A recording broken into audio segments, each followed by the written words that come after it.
You are muted, Vamsi Anna. Just unmute yourself and start. Sir, just now I called Ramaragara sir. He is outside it seems. In a couple of minutes, he is going to join, sir. Good evening and a warm welcome to all our Nellore branch members. Today, yet again, we are having another nice, beautiful topic on taxation of joint development agreements under Income Tax Act. This joint development agreements, which we are going to be discussed in near future by our faculty, sir, is a very emerging topic, and I hope all the members will be eager to listen the presentation from our faculty, sir. First of all, I would like to thank our faculty Venkat Narayana Vedantam sir for accepting our branch invitation and joining for our VCM program. I would also like to invite first our Nellore branch chairman Sujit Kumar Jain to this program and our Sikasa chairman Sri Lakshmi Prasanna Kumar Garu to our program. Now I would like to ask the members to please raise up so that the Institute motto song will be played by our able.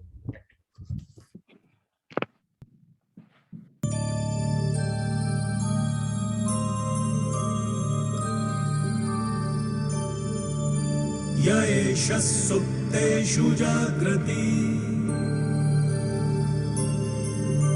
येष सुप्तेषु जाग्रति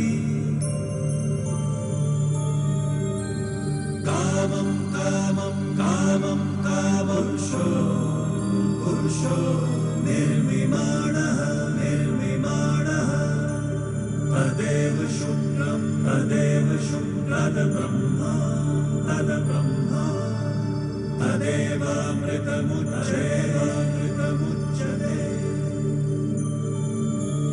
तस्मिन् लोकः शतः सर्वे तदूनात्यपि कश्चन एतद्द्वैता एतद्द्वैता एतद्द्वैता एतद्द्वैता एतद्द्वैता एतद्द्वैता.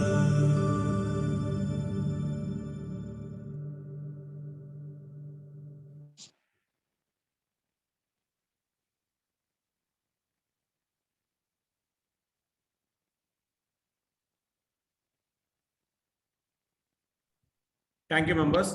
Now I request our branch chairman Sujit Kumar Jain to give his opening remarks.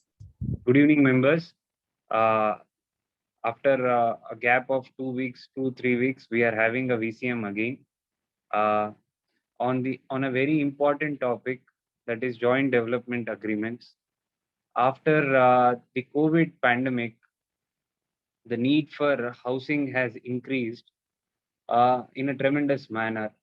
So many software professionals who were working outside are coming back to the hometowns and trying to work from here due to one work from home situation in the corporate sector. So as a result of it, the need for housing has increased.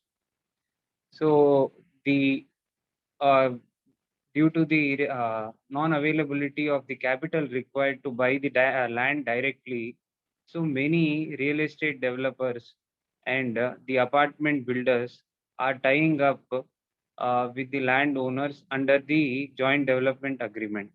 So in our day-to-day practice, at least we are seeing 1 or 2 clients who have engaged themselves into the joint development agreements.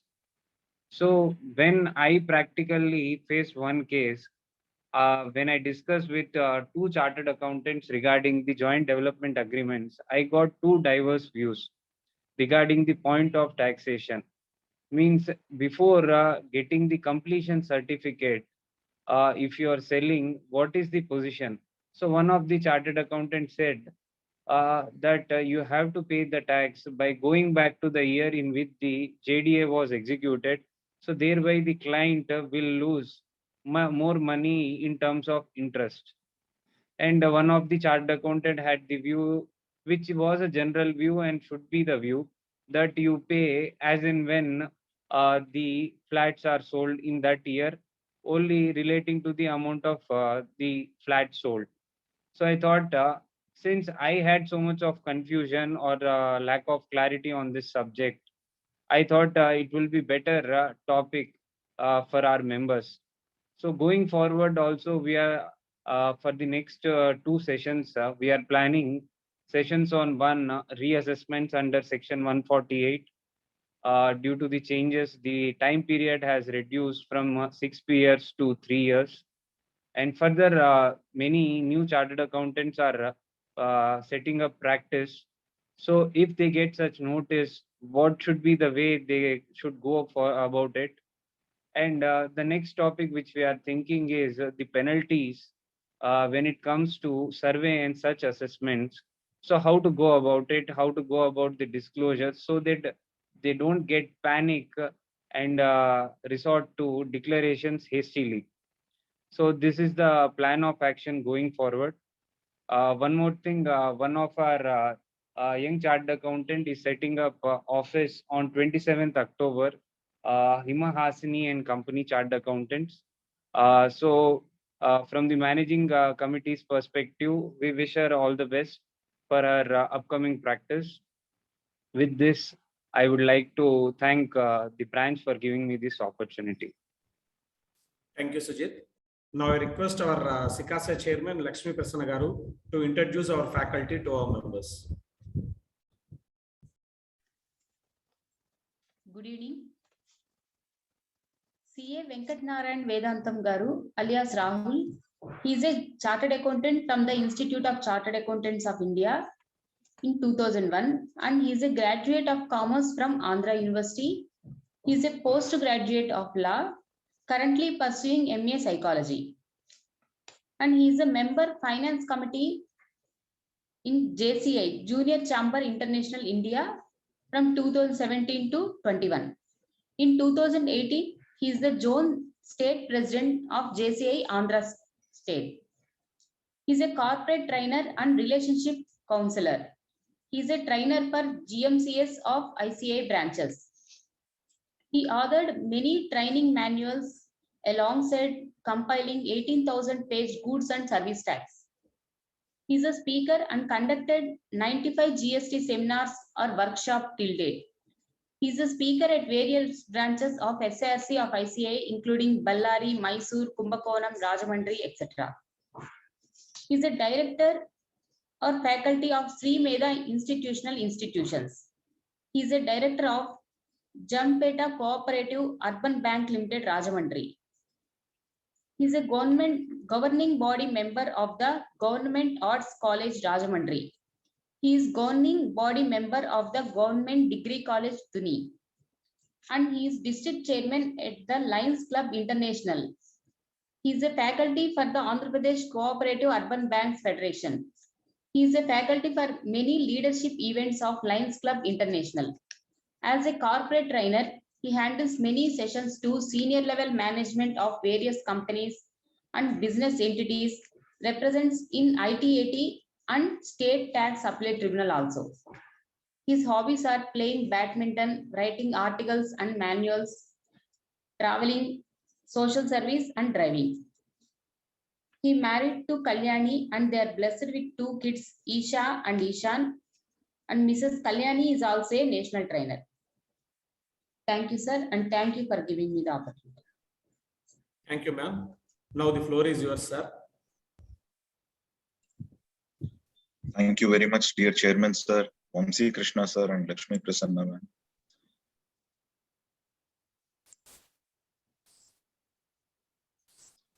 So the challenge with virtual sessions is we get to see few faces.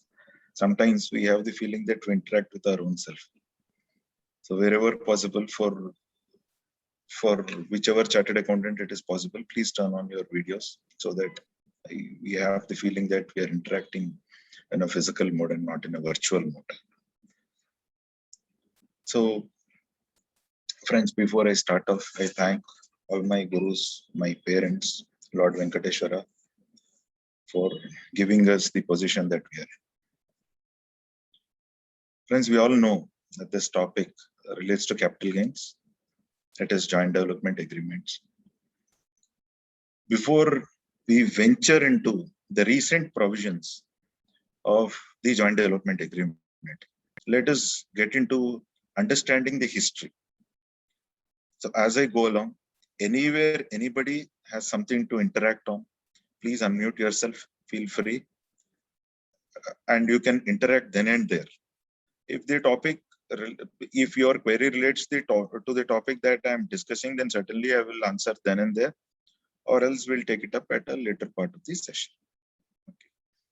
So joint development and construction, and those whose fingers are fast to any of the questions that I raise, you can please type into the chat box. That will make the session not one-sided, and it will make it a little interactive and interesting for me also. So friends, we know that construction broadly can be understood in three forms. That is, the revenue sharing model can be understood in three forms. One is you give it outright for construction and you engage a contractor and you pay him money. As the construction goes on, you keep paying him. This is one model in which it is just a contractor relationship. The second method is entering into a joint venture, which is a little dangerous model. If the nuances relating to joint venture association of persons are left unchecked, sometimes we may be assuming that it is not a joint venture, but finally it could end up in a joint venture and finally be assessed as an association of persons, where the tax liability could be higher. This is the second model. And the third model that relates to our topic is joint development agreement. The joint development agreement, as the very phrase suggests, it is joint, and two people are involved in the development of the property. One is the landowner, usually the landowner, and the other person is the builder or the developer. To this extent, we already know, right? Why this joint development model is actually adopted? Most of us are already aware that this is adopted because the landowner does not have experience on hand for construction, or he does not have experience for marketing, even though he can construct, or he is short of cash, or he is busy otherwise. So under these general circumstances, what happens is he gives it on a joint development, that is, he gives it on development to a builder. So friends, I'll share the screen.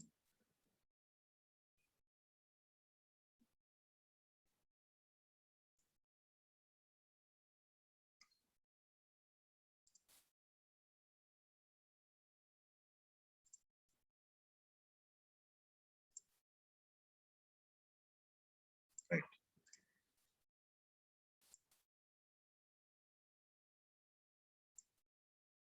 Right. So this is the session. So we'll broadly understand the contents of the session. Okay. The various contents of the session. First is history of 38 taxation. How did we end up into the new provisions? Okay, where we have to understand history, the various case laws associated with that. The second one is the important definitions relating to ADA. Third one is the actual section that we would be talking today about. It is 45(5)(a), and the various important terms or the glossary of terms that form part of this section. Fourth one will be in an interactive mode with few case studies from my end. Further, your queries also will result in few case discussions. And the various exemptions that naturally flow into the section 54 series. Next one is, I thought we could address these also, depending on the time. One is the conversion of assets, and the other is deemed annual value. Last but not least, a very small provision, 194 IC, which is the TDS relating to the payments which are made in pursuance of the agreement entered into under section 45(5)(a). So these are the general contents. Okay. Now we'll understand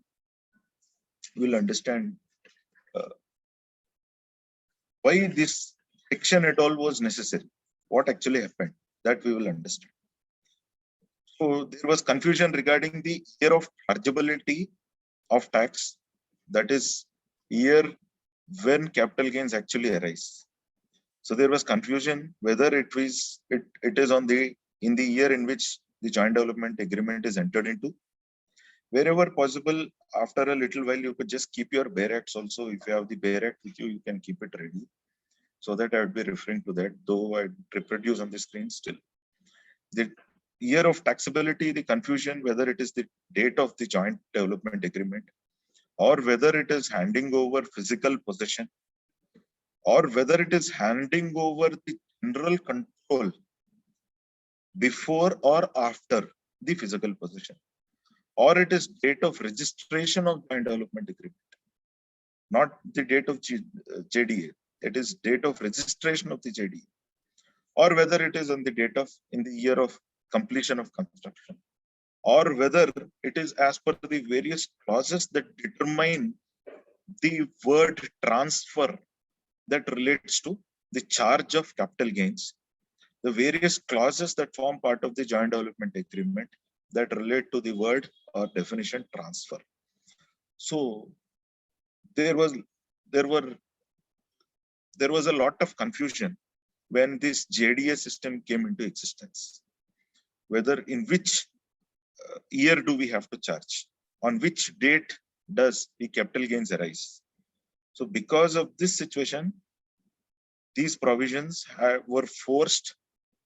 45(5)(a) was forced to come into existence, especially after prolonged, judicial case laws and many litigations on various front. Especially because the facts of one case differ from the facts of another case. In most cases, the facts differ from one situation to the other situation. It could be the facts could relate to, obtaining the permissions. It could relate to handing over the possession physically, now handing over the possession physically after the builder gets all the approvals and licenses, or it could relate, or the various facts could relate to whether the JDA is registered, unregistered, to what extent is the consideration, when does the consideration accrue, when does it change hands, all this, and when does the landowner transfer his share of right in the property? Is it before the completion of construction or after the completion of construction? So depending upon so many such facts, the circumstances used to vary from case to case, which caused a lot of confusion and finally ended up into litigation. Now we'll understand the history. I am representing in short, I am sharing in short on the screen the important case laws and the short conclusion that emanate out of this case laws. Very important case law, Dwarkadas Kapadia. Dwarkadas in the year Dwarkadas Kapadia case related to entering into a JDA in the year 1996, but because of various situations, the possession could be given only in the year 1999. Final possession on paper and physical possession also could be given on paper through an ancillary agreement, and physical possession could be given later. So the issue arose whether it is the date of agreement that determines the taxability to capital gains, or is it the possession? And finally, in this case, Dwarkadas Kapadia case, it was decided that the possession was actually handed over. That is, the transfer actually happened, or part performance, the facility for the part performance of the contract, which is there into subsection 47, that was possible only in the year 1999. That is when the possession was given. This was what the court had to tell. So Dwarkadas Kapadia case is a very famous case, and in fact, it said that the court said that the agreement from the agreement, all the various terms and clauses, they have to be read in conjunction with each other to understand when the transfer actually occurred, and no part of the agreement should be read in isolation. So this is one case, and in this case it said possession, the date of possession is final. It is the year of taxability. Later on, there was an advance ruling, Jasbir Singh Sarkaria. This is a beautiful advance ruling. In this advance ruling, usually in an advance ruling was as good. This advance ruling was as good as any court judgment, because the analysis done in this advance ruling, out of that analysis, final conclusion was possession need not be exclusively given to the developer. Even if the possession is partially given to the developer to enable him to do the part performance of the contract, then that is sufficient. Now, friends, I spoke about part performance of the contract in Dwarkadas Kapadia case and now in Jasbir Singh Sarkaria case also. Now, what is this part performance of contract? That we will see when we see 247, 2 subsection 47 later on in this slide. Okay. So it said in the advance ruling authority said that possession need not be exclusive. It need not be sole possession. It means to say that the possession can be partial control of the property can be to the builder or the developer, and partial control in a form can be retained by the landowner, because until the completion of construction, and if the landowner does not want to give the entire control, then that is up to him. And that was one point that emanated out of Jasbir Singh Sarkaria advance ruling. And it also said that physically possession need not be actually handed over, and the developer, if he is actually ready for the part performance of the contract, then it is as good as part performance. It is not that it should be physically handed over, or even constructive handing over. Even if not physical handing over, constructive possession of the property is also sufficient. And date of GPA is actually the date when the possession allows. So as per the facts that existed in the JDA agreement in Jasbir Singh Sarkaria case, as per those facts, it read those facts and said, from these facts we understand that the date of JDA is the date of handing over possession, merely because the landowner is retaining an amount of possession or control with him. That does not mean that the developer is not given the possession. Physical possession is not actually required. Constructive possession is also sufficient.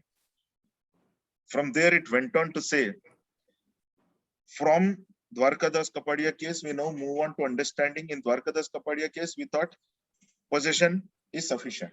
For those facts and circumstances, possession was sufficient. But for Jasbir Singh Sarkaria case, it said general control for part performance, which means application for all the approvals and licenses. If you are authorizing the developer, and if the developer can execute a part of the contract by means of the landowner allowing him physically into the property and doing the work in the site, which means general control of management and administration, if it is given to the builder or to the developer, then it is as good as transfer. Now, what is allowing possession? That also we will see in 2 subsection 47. So in 2 subsection 47, what are we going to see? We are going to see 2 points. One is part performance. The other is allowing the person to take the control. These 2 we will see in 2 subsection 47. And later on came C.S. Atwal case, in which they said This is post 2001 situation. In CS Atwal case, Charanjit Singh Atwal case, they said, the court, Ludhiana High Court, they said that general control is also okay, but still for the path performance, because into subsection 47 clause 5 or clause V, what is mentioned is that it is mentioned section 53A of Transfer of Property Act 1880, which means section 53A going into section 53A of Transfer of Property Act, registration is mandatory, read with the local registration laws of 1908. So general control itself is not sufficient after 2001, because in 2001 1908 Act was amended. So registration of the JDA is also mandatory. So registration determines, if it is not registered, then section 53A of Transfer of Property Act is not fulfilled. And therefore the very essential ingredient of 247 clause 5 is partially not fulfilled. Therefore, there is no transfer. In this case, Charanjit Singh CS Atwal case, that was what happened. That was the final decision, which finally had to go to the Supreme Court. And this is a landmark judgment. This is the judgment we have been following. We will continue to follow also. Why I am talking both, why I am saying both. This is what we have been following till now, until 45(5)(a) came. For situations other than 45(5)(a), Balbir Singh Maini case is a landmark case. So what is 45(5)(a) and what is other than 45(5)(a), that also we will get to see. Okay. So till now, anybody has anything to ask? After enactment of registration and other laws, and to ultimately constitute transfer under 244(5), part performance should be in pursuance of a registered agreement or a contract. These are the lines as extracted from the Supreme Court judgment in the case of Balbir Singh Maini. Okay, so we will sum up all these. Possession is required. Is possession sufficient? No. General control is also required. Is general control sufficient? No. Registration is also required. Then Balbir Singh Maini case said registration and possession both are required, because without possession, this part performance can't be done. And without registration, 53A cannot be satisfied. Did you get this point? If you have anything to discuss on this, because after this, we can't come back to this. Because so please clarify any doubt that you have until now, whatever discussion we had, especially relating to these cases. Anybody has, you can please unmute yourself.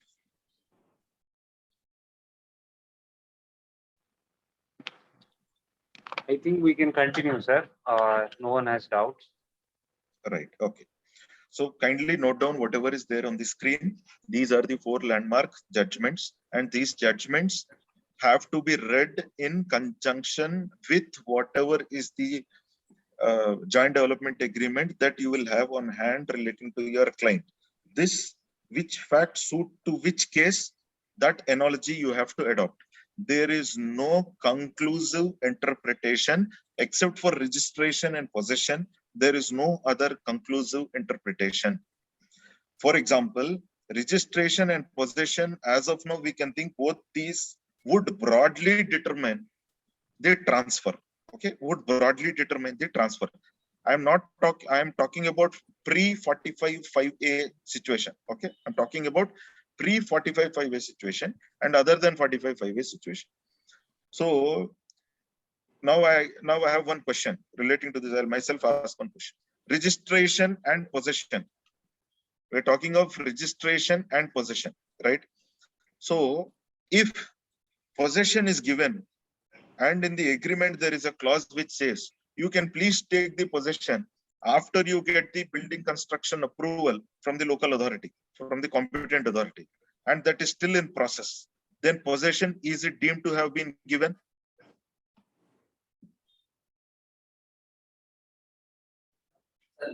అదే Jaipal hospital ఏమేమి కావాలి అని ఒకసారి మీకు చెప్పేస్తాను sir. అంటే వాళ్ళకి ambulance receipts ఉన్నాయి sir. Sir, please mute yourself, sir. తర్వాత క్యాజువాలిటీ రిసిప్ట్స్ ఉన్నాయి. Shravan, please check the participant in Done, muting. sir, done, sir. Unmuted. Right. So నేను తెలుగులో అడుగుతాను. రిజిస్ట్రేషన్ పొజిషన్ ఉంటే ట్రాన్స్ఫర్ జరిగినట్టే అని మనం బ్రాడ్ గా అనుకోవచ్చు.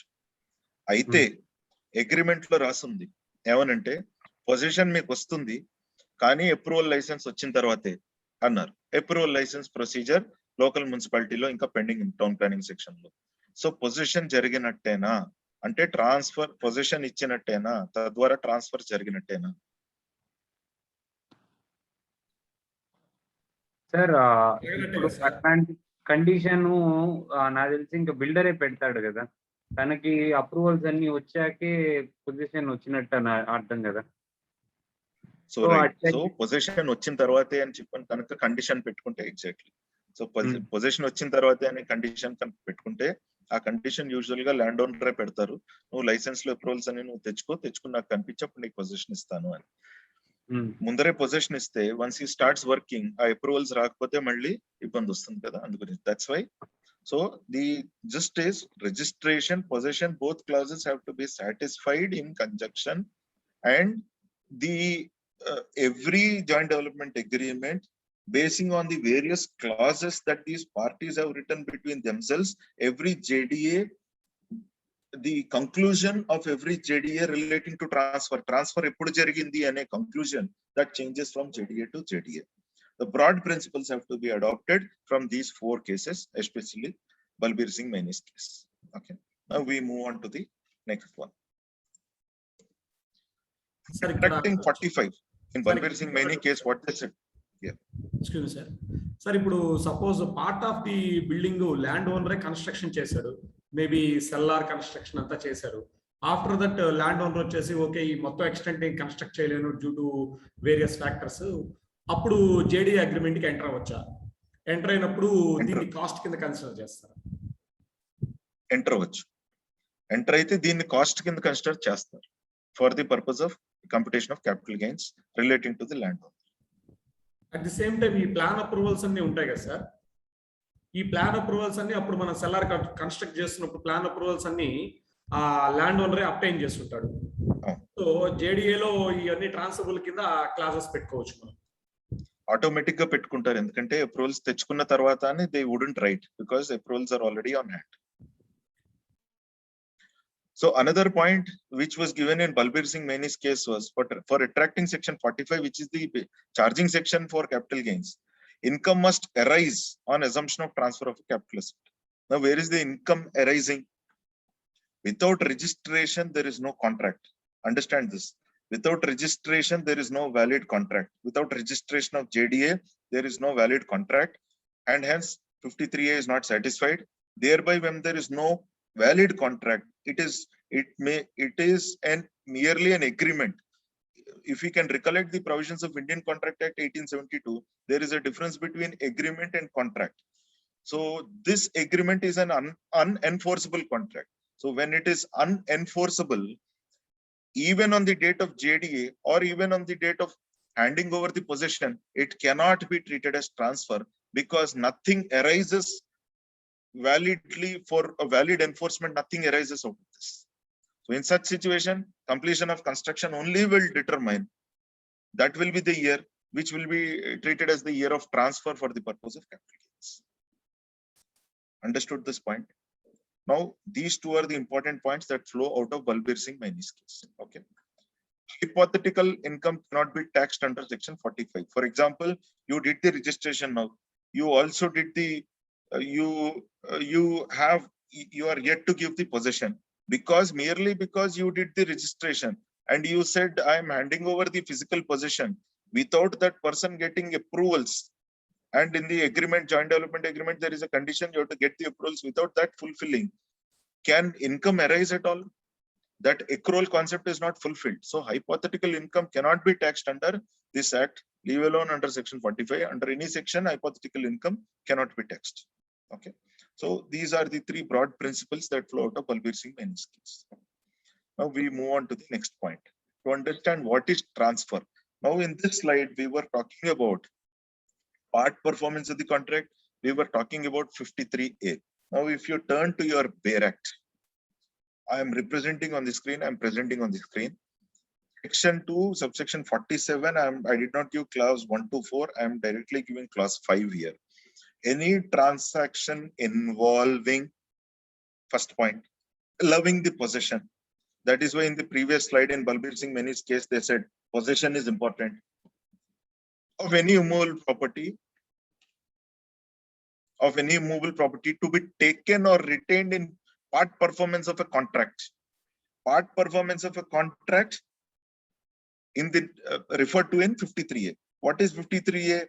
Registration. Registration of what? JDA. So if you register JDA, it means that part performance of the contract clause is satisfied. So you have to satisfy two clauses for the JDA to be treated as transfer. This is pre-45(5)A situation, which I'm still discussing. Okay, 2 points. First point is possession, allowing the possession, which can be physical possession, which can be general control. The other point is part performance of the contract. Part performance means registration. So in Balbir Singh Mani's case, is it registration or registration plus possession? Whatever is, which is the conclusion that is given? Conclusion given is registration plus possession. That is in line with 247 clause 5 transfer. Then only transfer would be deemed to have happened. Okay. Now you understand this linkage between, because if there is no transfer, then even though there is a capital asset, there is no capital gains, right? So there should be a transfer. For transfer, these two conditions, in the case of joint development agreement, these two conditions should have been satisfied. Are you getting this? I'm unable to see anybody on the screen except Vamsi Krishna sir. So it is difficult to understand whether people are understanding. There is something in the chat box. In the case of possession, I will just read this if it relates to. In case of possession, in case the possession of handing over is done, will it attract capital gains at that time? At the same time, if the approvals are not through and the JDA has to be cancelled, what will be the position of the landowner if he has to pay capital gains on handing over the possession? Sir, this is a wonderful question. This is what happened this is what happened in the case of this Satwal, T.S. Satwal case. What happened was, initially they handed over, that was a society. In that society, they handed over, the society collected some monies, and finally that construction could not happen because of various legal issues. So even though JDA was entered into, even though possession was given, basing on the concept of accrual of income, there is no income that accrues. Whatever advance is collected, to that extent it is taxable, leave that alone. But when it is cancelled, the question of enforcing a contract does not arise. So what is 53A? 53 is enforceable at registration of an agreement. That registration of agreement is cancelled. So part of 247(5) is not fulfilled, even though one part, that is possession, is fulfilled. So transfer, there is no transfer, and hence capital gains will not arise. Okay. So another part of your question was possession handing over is done. What is handing over is also the question. What is handing over depends on the clauses in the JDA. Handing over does not mean only physically handing over. It also can mean you physically don't hand over, but say you can go and work, and this person for the next 2 months, he's in planning, designing, preparing so many things, then finding buyers for advances, etc. Still, has he taken the possession? Yes, he has taken the constructive possession of the property. So handing over, please don't think it is only physical handing over. It can be the general control over the property also. Hope this query is addressed. Sir, one more small query, sir. If suppose the landowner has given the possession and the builder got the approvals and he already started constructed, but the JDA was not registered. So what would be the case? So this is what mostly happens. This is what was happening till now, because all small time people, to avoid the stamp duty, they were not registering the JDA. In such a case, simple, straight conclusion, construction of completion date will be the year of transfer. That's okay. Straight conclusion I'm giving. without any logics. That actually flows out of all these case laws only. I'm still giving an answer directly to the question. However, sir, please refer these 4 case laws. They are very important. Their analogy and logic is very important. Okay. This also we will discuss pre-45(5)(a) how it used to happen, post-45(5)(a) how it's happening. Both we will discuss. Part performance is deemed to have been done only when an agreement is registered. Why is it so? Because 53A has to be satisfied. So please note down, if you're taking down notes, allowing possession plus plus registration. These two you please note down. Now in allowing possession, you divide it into 2 parts. Write down general control, physical possession in another part. It could be any of these or both of these. If these 2 points are not satisfied, then in a joint development agreement, 247(5) is not satisfied, therefore it's not a transfer. All right. So we move on to the next point. You are clear with this? Now, few case studies I'll give, and I request the participation of the audience on these case studies. Okay. What precautions there is, Purnachandra Rao sir, direct message to me. What precautions the landlord has to take while drafting a JDA? Sir, in the end, we will take this question. Okay. Because what all has to be borne in mind, there are a list of things that I will share in the end. Please remind me if I forget. So first case study, I request the participation of the audience. You can please type in the chat box or unmute yourself and answer. Which is the year of capital gains? Pre-45(5)(a) era. JDA is done before March. Possession is also given before March. Registration is done after March. Which is the year of capital gains?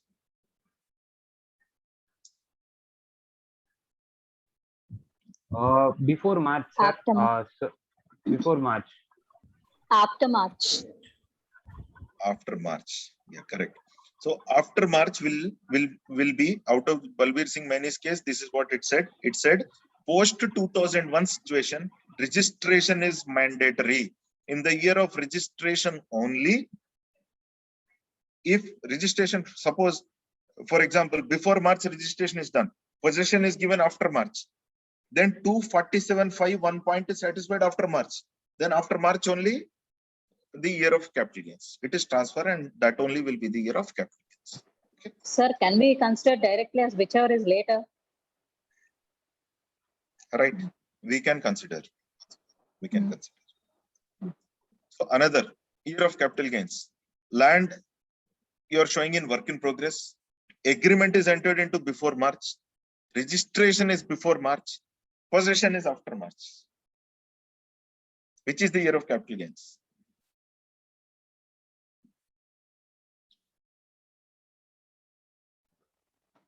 Simple ga కనిపిస్తుంది. Possession after March. So automatically capital gains will be after March. After March. However, please note the land is in work in progress. Work in progress means? Work in progress means, is it stock in trade or a capital asset? It is a work in progress. Capital asset. Work in progress, is it a capital asset, sir? Work in progress is work in progress, raw materials, work in progress, finished goods. They all form part of stock in trade, right? Stock in trade, yes. So when somebody is showing it as work in progress, it means that they are already treating it as stock in trade. So will section 45 apply for stock in trade? No, sir. Which is Stock the in charging trade section? Charging section should be Business, under section 28. business.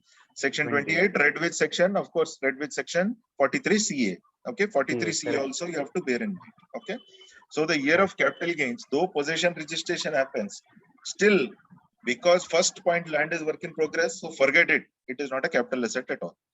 Okay, because we are talking of capital asset only, and capital gains arises only on capital assets, right? Now, what determines whether it is a capital asset or a business asset? This is something which I wanted to address.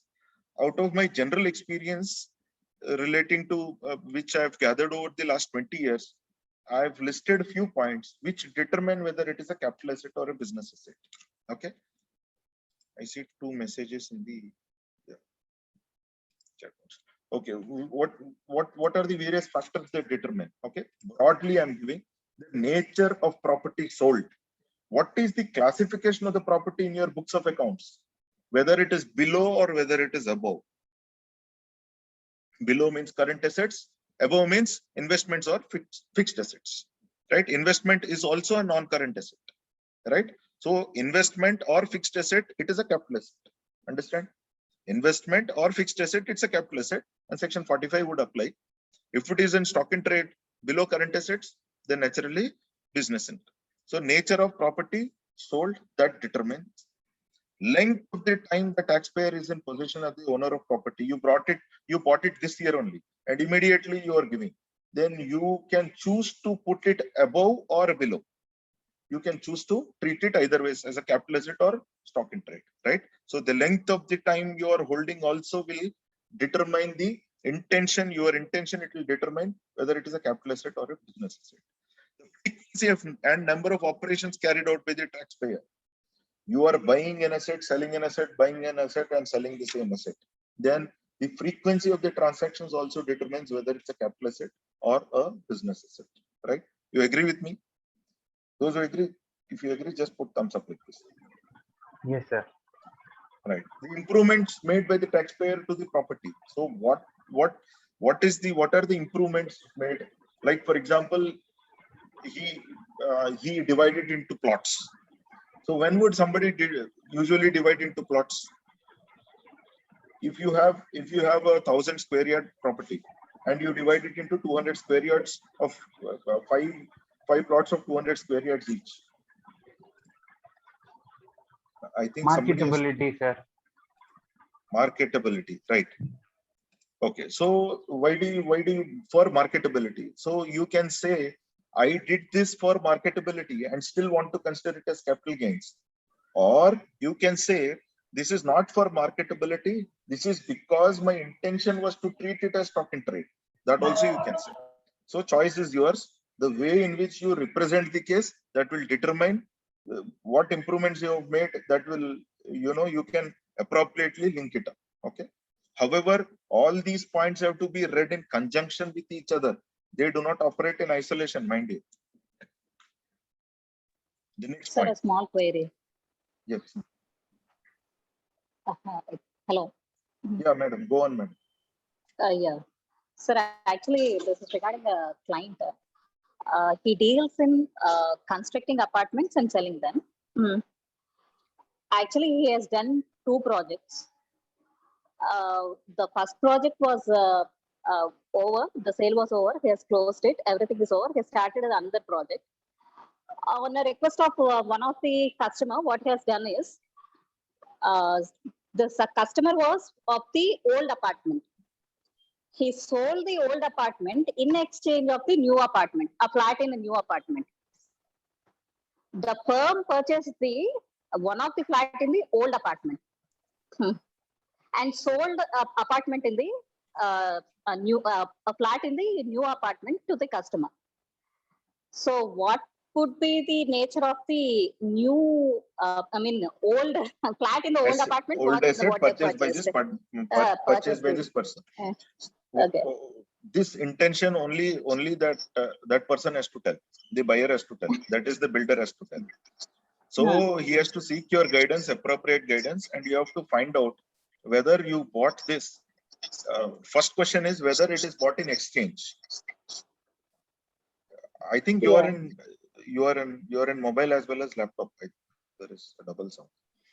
No. I'm just using this earbuds. I'll just remove and speak directly. Yeah.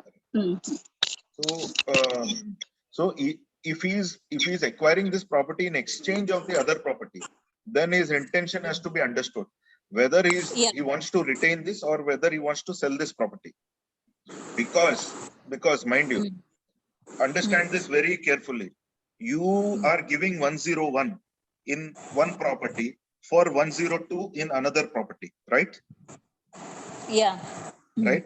So if you are doing this, what is your intention in acquiring 102? Do you want to use it as your office? Which means that if you are exchanging this, then the consideration would automatically result in you treating your stock in trade as a capital asset.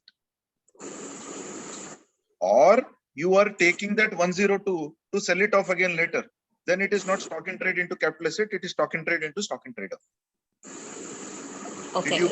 Did you get this point? Yeah. Actually, this transaction happened 2 years earlier, but still, it's in the books of the. So better uh, don't take any chance and better classify it as stock in trade. Okay. Okay. Because or otherwise in that year of exchange or barter, just in case there is no other cash consideration passing between them, and it is a mere barter in the document, in the title deed, then it could result in the assessing officer saying that this is a stock in trade converted into capital asset if you classify that old 102 under the head fixed assets. Yeah. Okay. Right. So the circumstances surrounding the sale of property, if circumstances means if you are buying another property so that as a whole this can be developed, it shows that your intention is business intention. So various other circumstances, and the taxpayer's intention at the time when the property is acquired as indicated by the taxpayer's actions. So these points broadly determine whether it is a capital asset or it is a stock in trade. Now, why this point I am discussing in pre-45(5)(a) era? Because sometimes in the balance sheet, we would classify it as a capital asset. And for example, he sells that capital asset as for 40 lakhs registration value, sub-register office value, stamp duty value, and he has no other income. And he receives naturally in check only, he can't take it in cash. So 40 lakhs, you want to just charge 6% on that as a business income. Mind you, you treated it as a capital asset all the while, and suddenly you want to adopt it under the business head under 6%, as if it is a stock in trade, then you could get caught, right? So these points are important. And first you have to check and decide whether this is a capital asset or it is a stock in trade for the SSE, which he was disclosing in the previous years, right? Sir, one more thing I would like to add on here is people, maybe some of the young practicing chartered accountants are of the view that if you show 6%, it is enough, but it is necessary for you to justify the 94% expenditure. Right. So that is getting lost in translation, I think. Right. I am not going into that part. Okay. I'm just saying 6% just for the sake of discussion. Okay. So this whether current asset or business assets, this point you are clear. Shall we go ahead? This sir is talking. What is his name? Chalapati Rao sir is talking. Then somebody else is also talking.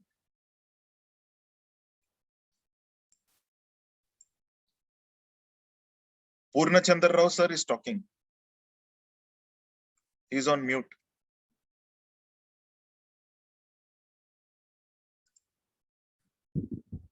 Is he talking to us? Sir, Purna Chandra sir.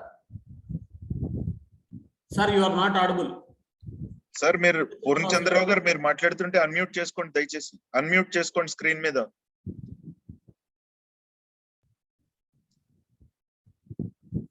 Shravan ఒకసారి sir unmute చేసి Shravan.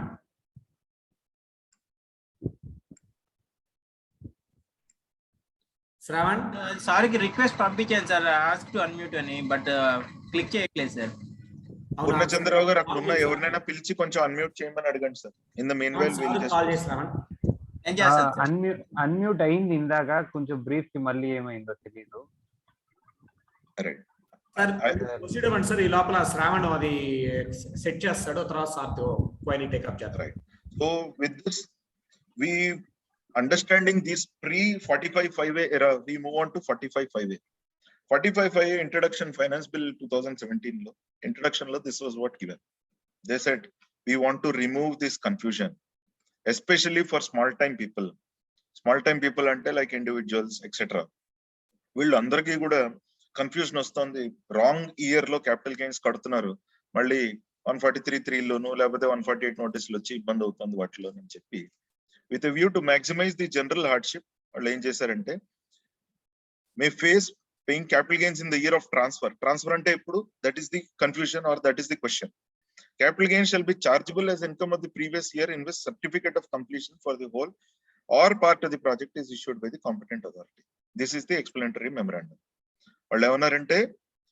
In which, in the year in which the project for the part or full is completed, ante construction completion certificate issued by the competent authority aithe aa year lo tax padutundi annaru. The capital gain shall be chargeable to tax as income of the previous year. Now what can we understand from this? We can understand that transfer happens actually in 1 year, whereas chargeability to tax happens in another year.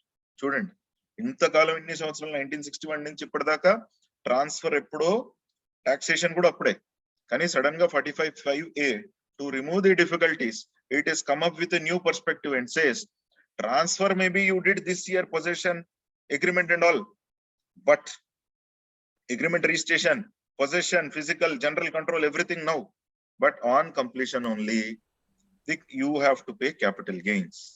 Student, this is what 45(5)(a) is, and there is something inherent in this.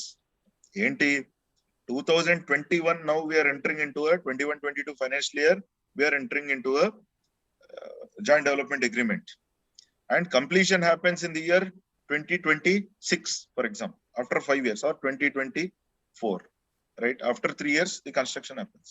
So indexation eppadaka తీసుకోవాలి? Only till the year of transfer. So 3 years back work indexation తీసుకోవాలి. Indexation benefit is lost for 3 years, right? So this is the inherent provision that is there in this. Now why did this come? This came up because people were saying, if I register now, if I give the possession now, then you are asking me to pay tax now. If I had that money, I would have done the construction myself. Because I didn't have the money, I am asking somebody else to construct, and that fellow is handing over to me after 3 years. You are asking me to pay the tax now, which is impossible. So to remove that mismatch of cash flows, this is the provision, explanatory provision that came up, and this is in the memorandum, and this is the actual section now which I am displaying on the screen. Okay, that is notwithstanding anything contained in subsection 1. This is it starts with a non-obstante clause. What is notwithstanding anything contained in subsection 1? What is subsection 1? What is subsection 1 of section 45, which is the charging section? What is subsection 1? It says, this is what is the subsection. It is visible on the screen, right? So it says, any profits or gains arising from the transfer of capital asset effected in the previous year shall be chargeable to income tax under the capital gains in the year in which transfer took place. So 45(1) says, in the year of transfer eppudu chesaro appude capital gains tax 45(1). Transfer eppudu chesaru? Registration plus possession. Registration plus possession eppudu? 2021. మామూలుగా అయితే 45(1) ప్రకారం we need to pay tax in this current year 21-22 financial year only. మామూలుగా అయితే, but 45(5)(a) has come and it says forget 45(1) for the time being. In the case of joint development agreements, this is for JDAs only, not other cases. In the case of joint development agreements, year of transfer will not match with the year of taxability. This is what in short it says, okay? Which means that 45(1) is not applicable. And it further goes to say, for an individual or HF, so 45(5)(a), is it applicable to a partnership firm or a company or an LLP or AOP or a society? No. This is only for small people who have some 500 square yards, 1000, 2000 square yards, and they want to give it on development. For small people, only to them 45(5)(a) is applicable. To individuals and HFs. Okay. Now, transfer of a capital asset. Which capital asset 45(5)(a) is talking about? Land or building or both. So if you are transferring a land or building or both, which is a capital asset, then only section 45(5)(a) is applicable. Now, what you are doing is rural agricultural land. Hello, just pay attention. Rural agricultural land. Rural agricultural land. Now you are giving it on a joint development agreement. You are an individual. You are giving it on joint development agreement for the construction of 100 apartment, 100 flats, for the construction of 100 flats. So will 45(5)(a) apply? Will 45(5)(a) apply? Chalapati sir. Unmute yourself, sir. Please unmute yourself. లేదు మీ voice రావట్లేదండి, మీరు enable చేసుకోవాలి. మీ వాయిసే రావట్లేదు, మీరు unmute లో ఉన్నారు కానీ మీ voice రావట్లేదు, మీ స్పీకర్స్ ఆఫ్ లో ఉన్నట్టున్నాయి. Yes sir, are anybody else also. Potnuru sir, 100 flat. ఎందుకు no sir? It is not a capital asset. Rural agricultural land is not a capital asset.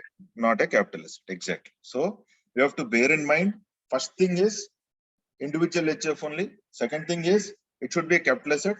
Third thing is such capital asset should be a land or building or both. Anything other than that, 45(5)(a) is not applicable to shares, to any other rights in land, etc. It is only land or building or both. Okay.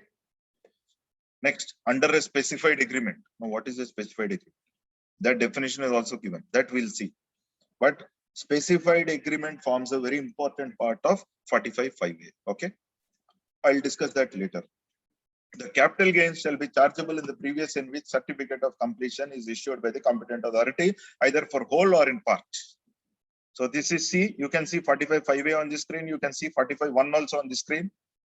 In 45(1), in the year in which transfer took place. In 45(5)(a), in the year in which certificate of completion is issued by the competent authority. For example, there are 2 apartment blocks which the builder is constructing. One apartment block is already complete and certificate of completion is issued. Then for that block, we need to charge capital gains when we get the certificate of completion for that block specifically. Understand? That is what it means. Okay. So till here, this is the definition. So what are the important parts of this definition? One is individual HF, capital asset, land building only, specified agreement. We'll see what is specified agreement, then completion certificate. And this is something very important. Now, what is taxable under section 45? Full value of consideration, right? Full value of consideration is defined in 48, which says the stamp duty value, please follow very carefully. The stamp duty value on the date of issue of such a said certificate, means competent certificate, competent authority certificate.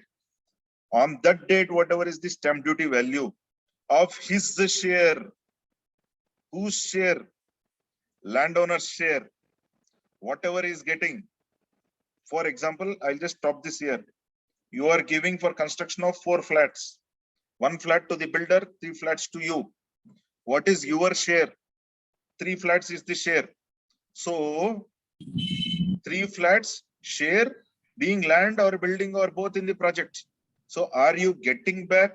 Are you getting 3 flats and the land associated with those 3 flats or not? Yes. So 3 flats superstructure plus 3 flats related share in land. This is treated to be full value of consideration. Now, what is this, sir? What is this? That land is already mine. That land is mine. And they are saying that share of land or building or both. Am I getting back my own land? Is my land being treated as consideration for me? Yes. Why? Because this section is assuming that on the date of transfer, you are transferring the entire property to the builder, unlike in 45(5)(a), pre-45(5)(a) situation. Okay. In pre-45(5)(a) situation, what you used to do for this one, what did you give to the builder? You gave only 1/4 share of land. That only you used to value and treat as full value of consideration. But now it is totally reverse. Instead of 1/4, you have to treat full value of consideration 3/4 as full value of consideration. See how much of capital gain is going to increase for individual and HUF under this. Of course, subject to section 54 series exemptions. 54 or 54F as may be applicable, because he may be giving a house which may be dismantled and constructed, or he may be giving a site. So 54 or 54F. Okay. So shall be deemed to be the full value of consideration, another deeming section. Yeah, Putnuru sir. Sir, as you said that once the completion certificate issued by the competent authority, then only the applicant will be chargeable for the tax. Suppose, you know, in one of our client case, what happened, the completion certificate was not issued till now, but he sold one property, sir, in the year 2021, financial year 2021. Do you have the Bare Act with you? Sir? Do you have the Bare Act with you now? Bare Act, Income Tax Act unda mi daggara? Income tax Act, okay. లేదు, sir. That question also I'll address certainly. However, Income Tax Bare Act ఉన్న వాళ్ళు ఈ question answer చూడండి. మనకి తిరిగి అది వచ్చే completion certificate వచ్చే లోపలనే మనం కనుక డిస్పోజ్ చేస్తే 45(5)A అప్లికబుల్ అవ్వదు అని ప్రొవైజో టు 45(5)A లో ఉంటుంది అనమాట. So proviso provided that this section, the provisions of section, this shall not be applicable where before the issue of completion of construction of completion certificate by the competent authority, the right in the property or the property itself is disposed by the landowner and cheppani untadi anamata. Okay. Okay, sir. Thank you. Right. So now I think if you are noting it down, then please note down pre 45(5)A, post 45(5)A in two sides of the book. Pre 45(5)A, 1/4 that is equal to builder's share of land is equal to full value of consideration. Please note down on the other side, for post 45(5)A situation, 3/4 share in land plus 3/4 share in construction is equal to full value of consideration, right? This is the full value of consideration. So both are entirely different. Okay. So can you repeat the pre 45(5)A, the consideration?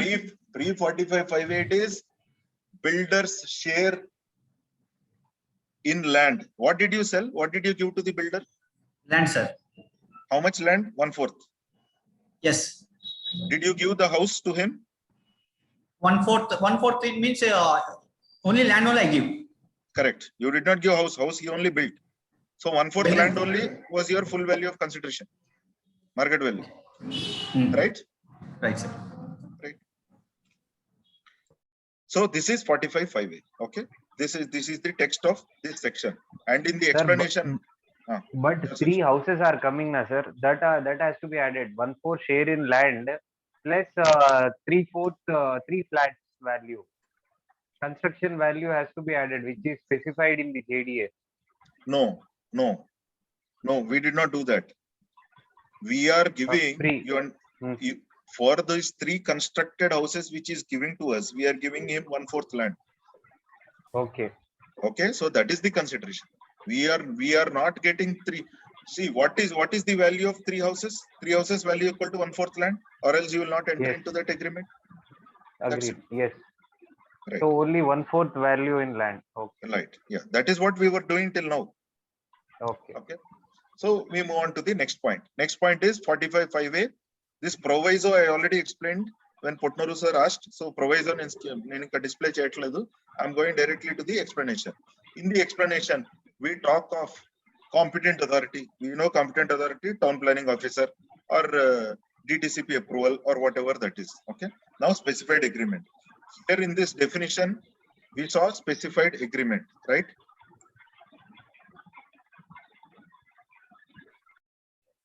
Right. Here in this definition, we saw under a specified agreement. Now, what is a specified agreement? That is given in explanation, which is very important.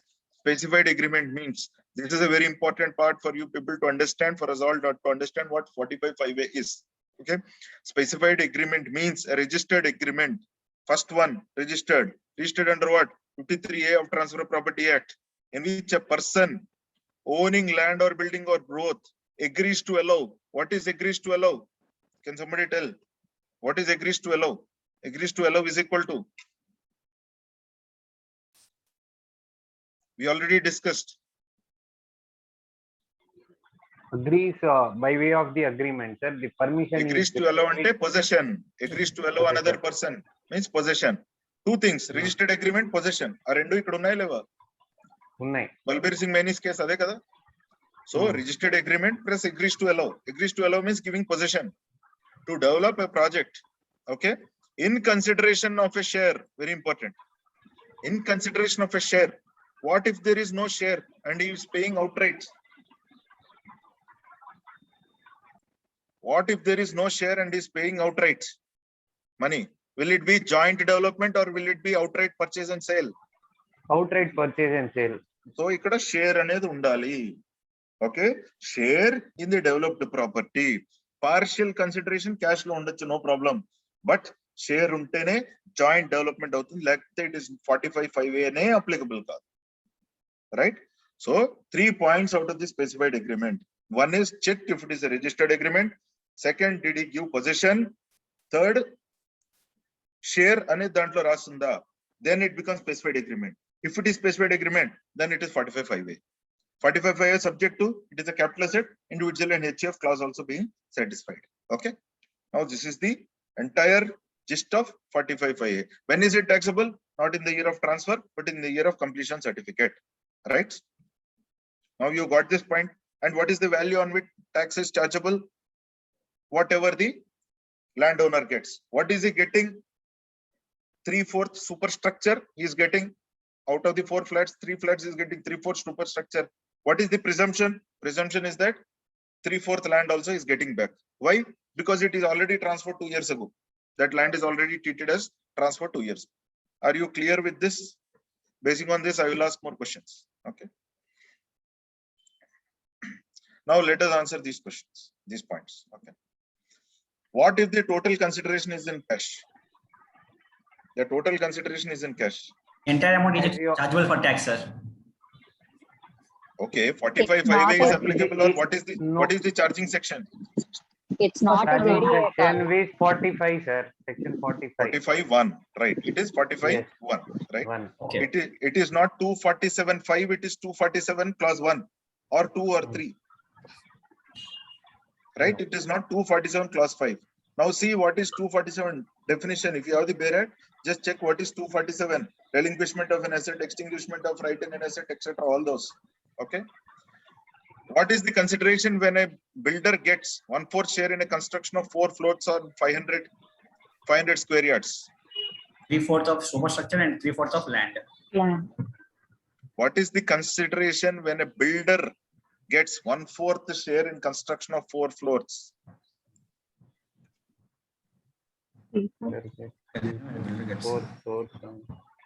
So on land of, so as you said, 375 square yards land value plus 3 floors construction value.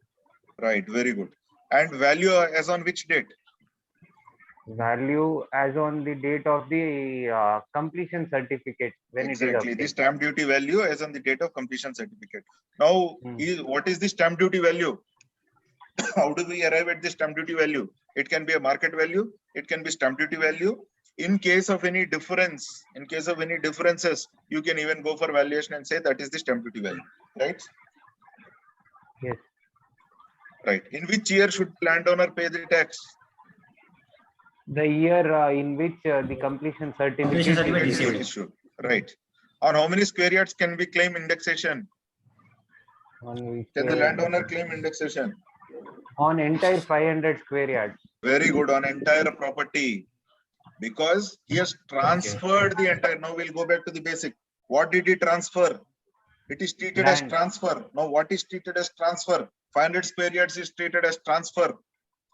I told you already. So when 500 square yards is transferred, then cost of acquisition of the 500 square yards we have to index cost of acquisition we have to take. Okay.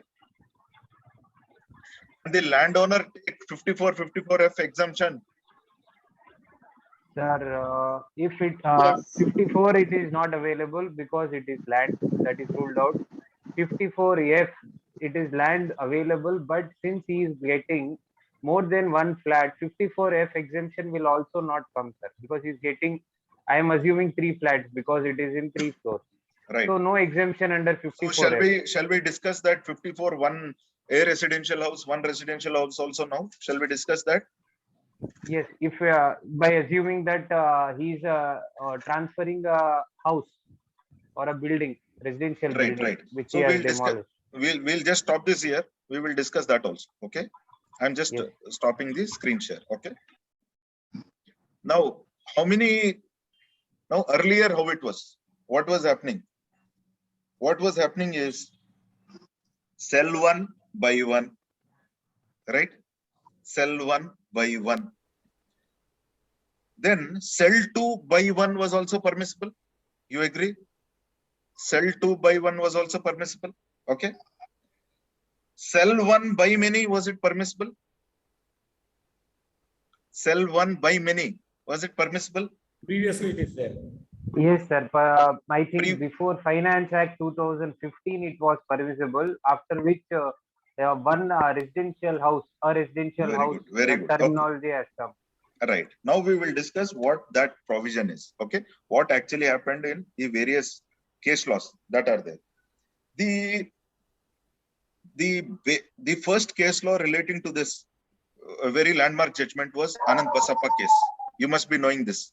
You can write it down. Anand Basappa case, Karnataka High Court. Okay. Anand Basappa case. In Anand Basappa case, what happened was he took two flats, 101, 102, and both of them, he broke the wall and he joined both of them. He broke the wall and he joined both of them, and he said, and the assessing officer naturally disallowed one flat. Then he went to the court. He said, I am treating both of them as a single house only because it is totally joined. I wanted the consideration that is given to me, the value of consideration. It is 1 crore that should be given to me, and 1 lakh is one house is worth only 50 lakhs. So that he has given two flats and he has not even constructed the wall. 101, 102, I am utilizing as a single house only. Then Karnataka High Court said, okay, you take the benefit. So here, sell one, buy two, that was given. Okay. Then later on, in a Bombay High Court case, what happened? This is 101, 102. Bombay High Court case, 101, 201. He said, I didn't want a wide house. I want a duplex house. So he got 101, 102, 101, 201, and he broke the roof and he constructed stairs. He said, what if the house is sideways, adjacent to me or on top of me? It is the same. We are using it. Same people are residing. Then Bombay High Court was confused. It said, okay, you take it. Correct. Fair enough. What? The location, geographical location of the second unit will not determine the exemption. Whether it is on your head or whether it is next to you, it is the same. So Bombay High Court also gave. Then in another case, what happened was he got 101, 202, 303, 404. 101, 201, you can say it is duplex. Or maybe 101, 201, 301, you can say it is triplex, if that ever exists. But he got 101, 202, 303, 404. Then the chartered accountant or the council was very smart. He said, all of us stay in this apartment block only.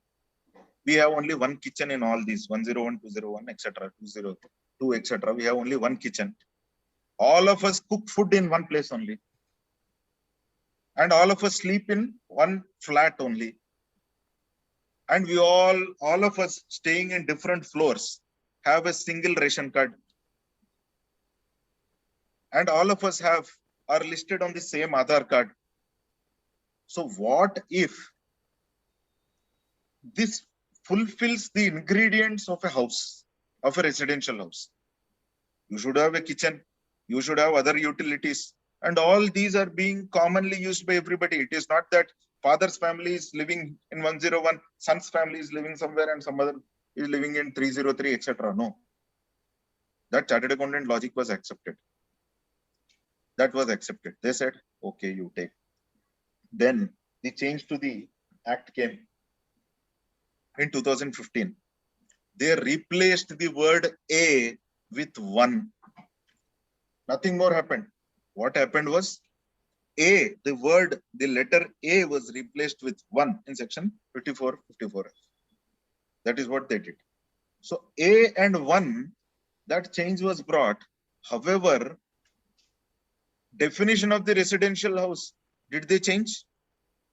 They did not bring any definition of the residential house, which means that Anand Basappa case, the analogy that is there, and one more landmark judgment, Geeta Duggal, Delhi High Court.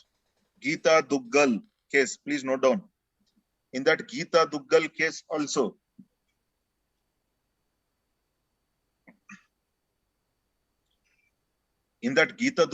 also, they said, yeah, it is permissible. Now, what happened in Geeta Duggal case? They said, and another case, Fatima Bai, please note down. In these cases, what they said, when Mukesh Ambani, he can have 29 floors, 30 floors of house. How are you restricting me to have 4 floors of one house? When Mukesh Ambani files his return and says, I constructed a house with 29 floors, how are you restricting? And the court again got confused. It said, okay, chalo. In Geeta Duggal case, what happened was 2 apartment blocks. Both, one was self-occupied and the other was let out. See the complication. The other was let out. And they claimed. And they said it is a residential house. Then the assessing officer said, you let it out. You are not using it. So it went to the court. Then the Delhi High Court in Geeta Duggal case, it said, the utility of the house, whether by self or by somebody, is not decided in law. It is not fixed in law. The law does not say it has to be, the law only says it should be a residential house. It does not say it should be a residential house and should be used by the SSC. That is not there. So they said, okay, chalo, one self-occupied, one let out. Still 101, 102. Still you give both exemption section 54. Right?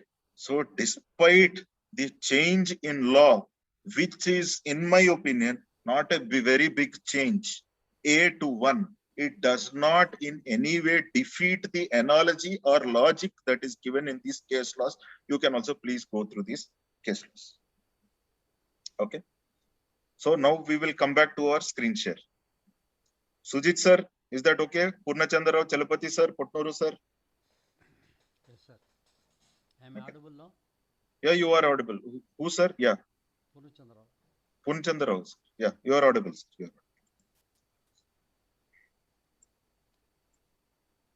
So I am sharing the screen once again. So can the landowner take 5454F exemption? Yes. Which cases to follow? Anand Basappa case, Geeta Duggal case. Okay, these 2 cases and Fatima Bai case also. You can follow all these 3 cases. You just check. Sir, can you share the citations also? Sir, I will share the citation to the chairman, with the chairman. I've got that document also ready, Word document. I'll share that Word document which can be shared in your WhatsApp group. Kindly note down, sir, if you type in the internet, Geeta Duggal, Delhi High Court capital gains, you will get that case. Still, I will share. After this session, I will share with Sujit Kumar, sir. So the situation is, sir, if you are getting like 4 flats or 5 flats, so you can go for 54F. My opinion is yes, sir. Okay. That flows out of the analogy given in all these case laws. This analogy is not redundant merely because of replacement by A by 1. Okay. Okay. So any cases which have gone, sir, on 45(5)(a) and have been done, sir, means after this Finance Act 2015 amendment, A has become 1, after which any cases have come on this, sir? So no reported cases. No reported cases. Okay. Sir, the requirement is that they should be in a single premises, right? Yeah, of course, that is required. That is required. Yes. Because the ingredient of house should be fulfilled. Right? What is a house? One which has kitchen, washroom, bedroom, hall, living, etc. Living place, etc. So if you say my house is here as well also there, then it doesn't make sense. That is not accepted. But it is when it is in more than one block, but within the same compound, will that beneficial provision can be extended? A block, B block, it is not C discussed block. in any it is not discussed in any of these case laws, sir. Okay. So I don't think you can stretch the imagination to that extent. Okay. Sir, just a small doubt. Sir, adagandi. Bangalore Tribunal lo judgment ఒకటి ఇచ్చారు. Sir, in this question, whether the land. No. Sir, Purnachandra Rao, sir, is on floor. Thank you. And voice low. Bangalore Tribunal కేసులో residential house sir Purnachandra sir వినిపిస్తోందండి. చెప్పండి sir, చెప్పండి. it is different from residential unit, they said. So the landlord got about 40 apartments in one house, one entire building. There the tribunal gave a judgment saying that residential unit is not a residential house, entire building is a residential house. That's the stand that tribunal has taken. I may get the judgment copy soon, but this tribunal judgment, will it be valid in the other states? Sir, already in the Geeta Duggal case also, similar Anand Basappa case also, similar analogy is applied, wherein they said a residential house can comprise of many residential units. So this is also a similar one which you are quoting. Right. What if TDS is done in JDA year? What is TDS? In the case of joint development agreements, now you can go to 194 IC. Right? In the case of joint development agreements, 194 IC, that 10% of the cash consideration, whatever is given in cash, that has to be done. For example, in 2021, you take 1 crore as advance and it is completed in 2024 and you have TDS this year, but you don't have any income this year because the chargeability to tax is in 2024. So what to do? You can just keep postponing the TDS. Okay. Bear this in mind also. Merely because he has some other income, just don't claim it as refund. You can correlate it to 2024 years. Do we have to deposit the advance in capital gains account scheme? Going by the same question, now we receive 1 crore as advance. After 3 years it gets completed.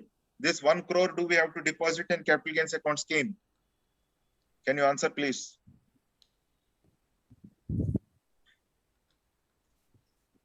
No, sir. Because the transfer has not taken place. So capital gains does not arise and then there is no need for the exemption. Correct, Sujit sir. To kick it. Correct. Actually, partially correct because transfer has taken place, but taxability does not arise now. Okay. So the question of depositing, there is no capital gains now. The capital gains arises in 2024 only. So question of deposit does not arise. Okay. What if different blocks get completed in different years? I have already answered. There are 4 blocks, apartment blocks, 4 get completed in 4 different years. So accordingly, the capital gains is chargeable in spread over all these 4 years. Okay. So this is 45(5)(a) in broad. This is 45(5)(a) in broad. Now,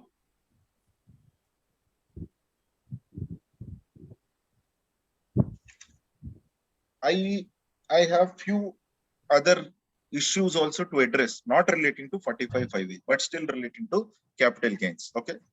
Sir, one small question, sir. In your questions in JDA, can the SSC take a 54 or 54F, sir? Finally, what is the conclusion, sir? Sir, I have already given the conclusion that he can take. Merely because 45(5)(a) has come, it will not deny him 54F exemption. Right? Okay. This is one point. So when can it be denied? When can it be denied? In all situations, let us discuss all situations when it can be denied. One is conditions of 54 are not satisfied, having 1 residential house, recent, that 2 crore and all. Okay. Yes, sir. That is one situation. Having only 1 residential house, that's all. That is one situation. The second situation, if the transferee, if it is not a capital asset, if he is treating it as stock in trade, then naturally 54 cannot be taken. Benefit of 54 cannot be taken. Right? Third, benefit of 54 cannot be taken when he transfers the property even before completion. Yes. Naturally, capital gains under 45(5)(a) will not arise. It will arise under a different section. It can arise under a different section. So under 45(5)(a), 54 exemption cannot be taken. Right? Okay, thank you, sir. Okay. So now the question is, sir, you spoke about individual and HUF. Now, can we discuss about what if a partnership firm is there? I will ask few questions. Okay. One is a partnership firm. There is a partnership firm.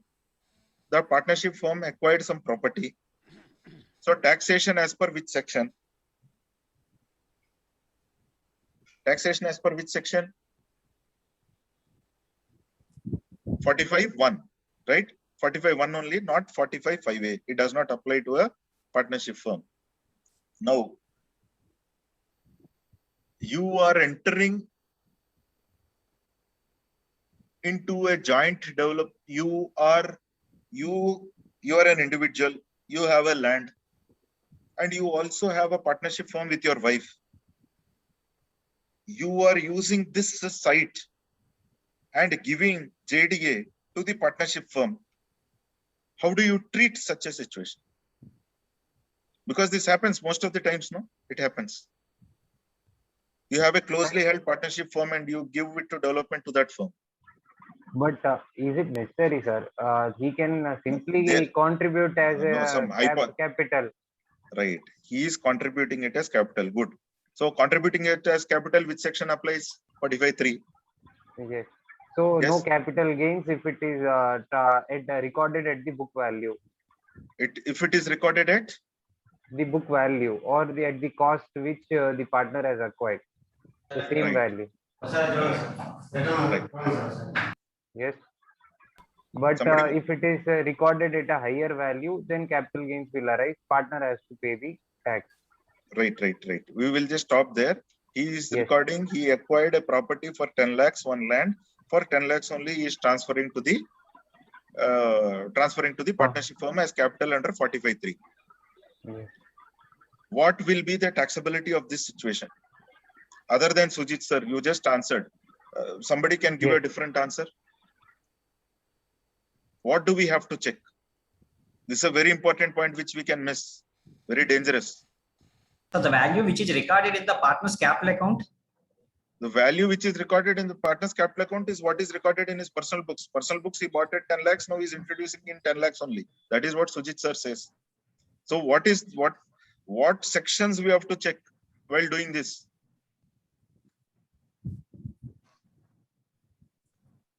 Purnachandra Rao sir, please unmute yourself. Chappan sir, Purnachandra. One view can be 50C and 56 to 10. Right, 56 to 10, very dangerous. 50, that can become income in the hands of firm. If its sub-register office value is 50 lakhs today, and you are introducing it at 10 lakhs, then 40 lakhs can become the income of the partnership firm. Right? So very dangerous. So be careful while introducing land as capital into a partnership firm. Okay. Now, another situation. Sir,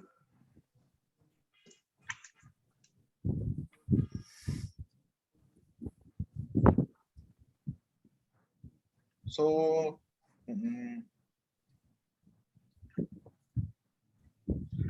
a builder, he constructs, he gets out of 10 flats, he gets 4 flats. Builder, he gets 4 flats. Out of 4 flats, he sells away 3 flats and retains 1 flat for his office. What is the situation?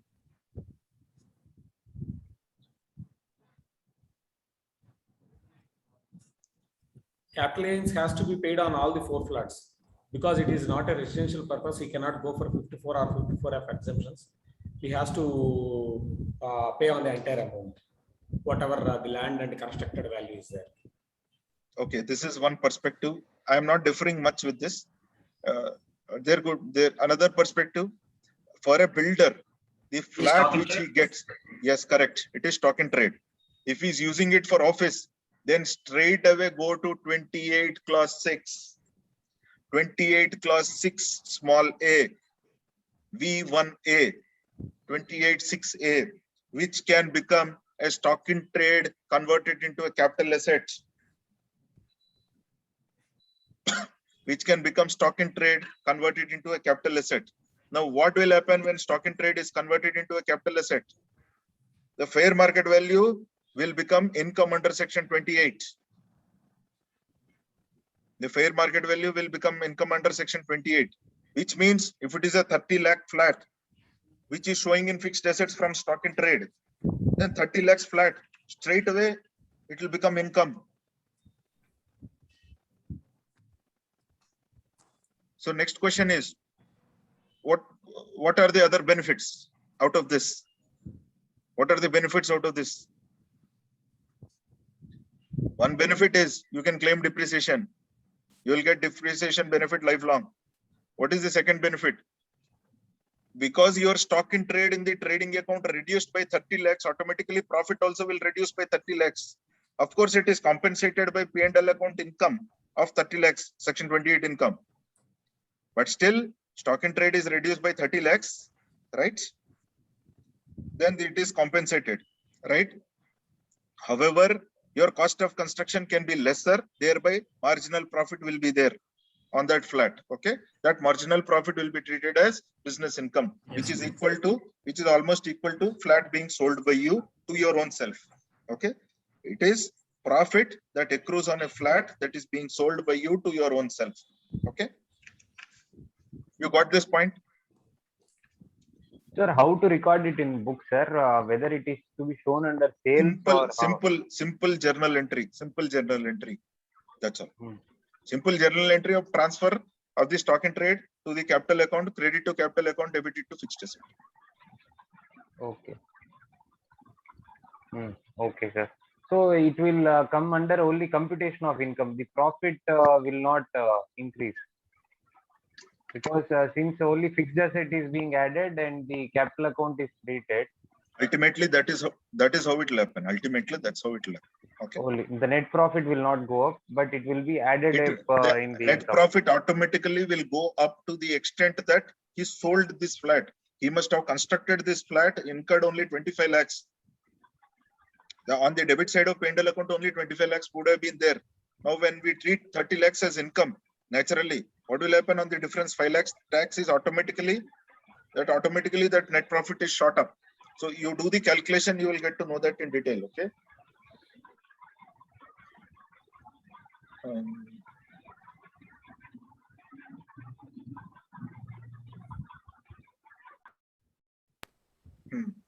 So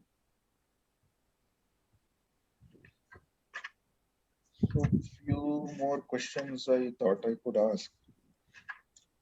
So what about tax planning, sir? Already somebody did this already a few years ago. Already 2 years ago, he entered into a joint development agreement. He did not register that agreement. He did not register. He should have paid tax on that. At that point, he did not register. He did not register means at the time of completion, he should have paid tax. Now, what is the situation? Or he got the agreement registered. I'll once again ask this question. He entered into BTA. He gave the possession. He got the agreement registered in 2018 itself. However, he forgot to pay tax then. He thought on completion he could pay tax. Now, what should we do? One hypothetical situation. What you can do is, in the books, you can plan to show it as stock in trade, so that at the time of sale, you can calculate the capital gains tax and pay tax on the business income as well as the capital gains, right? This is some sort of planning which you can do in case some client has already done something, did not disclose to us, and he has come with the registered JDA agreement, right? So with this, I think the questions, most of the questions I've dealt with, and still you want to ask any questions, then you can certainly ask. Welcome to Ram Raghav, my good friend. Any questions that are to be asked, you can certainly ask. Sir ఇప్పుడు joint development agreement enter కాకముందు original position ఏమో అది ఒక residential unit. So ఆ residential unit ని agreement లో mention చేసేట్లు ఏమనంటే మొత్తం డిమాలిష్ చేసి ల్యాండ్ హ్యాండ్ ఓవర్ చేసేటట్టుగా అగ్రిమెంట్ లో మెన్షన్ చేశారు బిల్డర్ కి. సో ఆ సిచ్యువేషన్ లో 54 ఎగ్జెప్షన్ క్లెయిమ్ చేసుకోవచ్చా? Since my intention was to get a new house for an old house. See, section 54 series of exemptions are independent of 45(5)(a). Whether the tax you pay in 45 subsection 1 or 45(5)(a), 54 series are automatic. Provided is an individual or an HUF, you have only one house, that 2 crores you construct, or the 2 years, 3 years clause, etc. All that is satisfied. It is automatic. No, sir. At the time of entering into joint agreement, there is a specific recital which says you have to demolish the building and hand over vacant possession of the land only for JDA purpose. That's the requirement of the builder or developer. That being the case, whether 54 will apply or 54F will apply, that's the question. Sir, whichever section applies, be it 54 or 54F, there are case laws where instead of 54, 54F has been claimed. There is a 1975 circular followed by CIT versus Vegetable Products of the Supreme Court, which says a legal exemption cannot be denied to the SSC for the ignorance of the SSC, on account of ignorance of the SSC. So you claim 54 or 54F without debate, still you will have to be given the exemption. With this, having said this, still this demolition of house is a part of the contractual agreement, but what you gave is actually a house. That is only to fulfill the administrative part or the business part of the agreement that you are handing, that you are demolishing the house. But in fact, you are giving that house to him only. So either ways, you can claim under 54. No problem.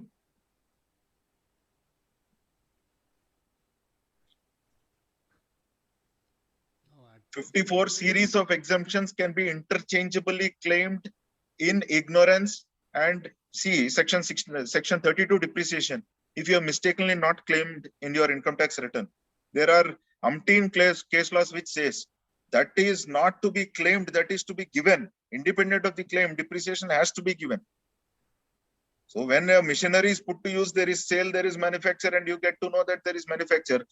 Irrespective of the fact that you did not claim in the statement of total income, you are forced to give, the assessing officer is forced to give the section 32 depreciation. So section 54 series is also same.